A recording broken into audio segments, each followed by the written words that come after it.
Welcome, my friends. Today I want to talk about the root problem and the Christian walk. And this teaching in New Creation Church teaches that sin is actually not the problem. The root problem is condemnation. So let's take a look at the FAQ and see what is being taught. So condemnation is the deepest root of all. Now, what he says here is the deeper root of stress is fear, and all stress is caused by fear, the fear of falling, the fear of failing, the fear of not having enough, the fear of death, so on and so forth. And the deepest root is a spiritual cause. What he says is that when there is condemnation, there is fear. When there is fear, there's stress, and when there's stress, there will be manifestations of the curse. And he says to look at the beginning of the Bible, that the root cause would be found in Genesis. So he said, do you know that Adam was planted in the midst of a finished work? Everything was prepared for him, but the devil told him he needed to do something to qualify for all the things he had already qualified for.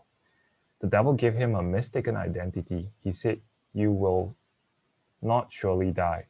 For God knows that in the day you eat of it, your eyes will be opened, and you will be like God, knowing good and evil. Genesis 3, verses 4 to 5. So he said that the truth is that Adam was already like God. Adam believed the devil, ate the fruit and fell, and the curse came.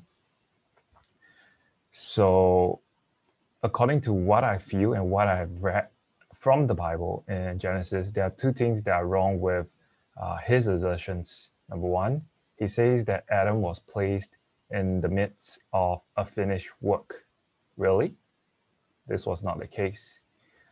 Adam still had to work and keep the garden. So if he was already doing something, working to keep the garden, his assertion that the devil says that you need to do something to qualify is utterly and completely wrong. Number two, he says that the devil spoke to Adam. Wrong. The devil spoke to Eve, the woman, not Adam.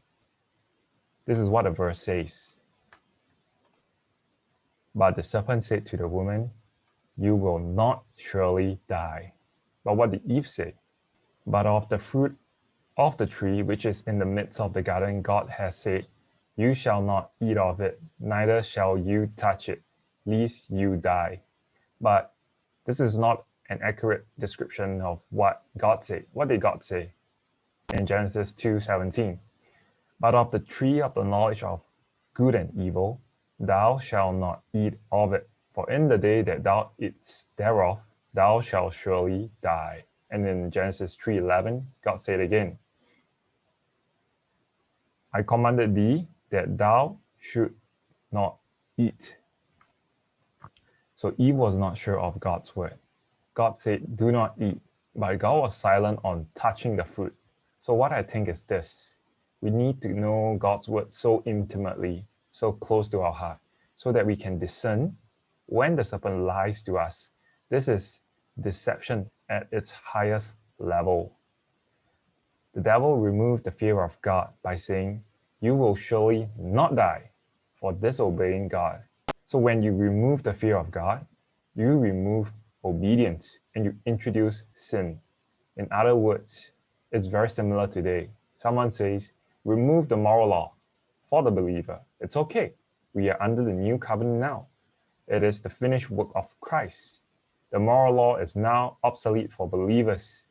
Does this sound very familiar? We need to check our Bibles as close as possible to whatever someone is preaching. So it goes on to say this: if Adam and Eve had believed in God's love for them, the devil would not have been successful in tempting them. Unfortunately, they chose to believe the lie that the serpent had planted by portraying God as stingy and selfish, as if he was withholding something good from them. My idea refutes his idea that, God is stingy and selfish, because Adam was already doing and keeping the garden. He was already doing something to keep it. It's not wrong for God to ask someone to maintain the garden that he has already given them.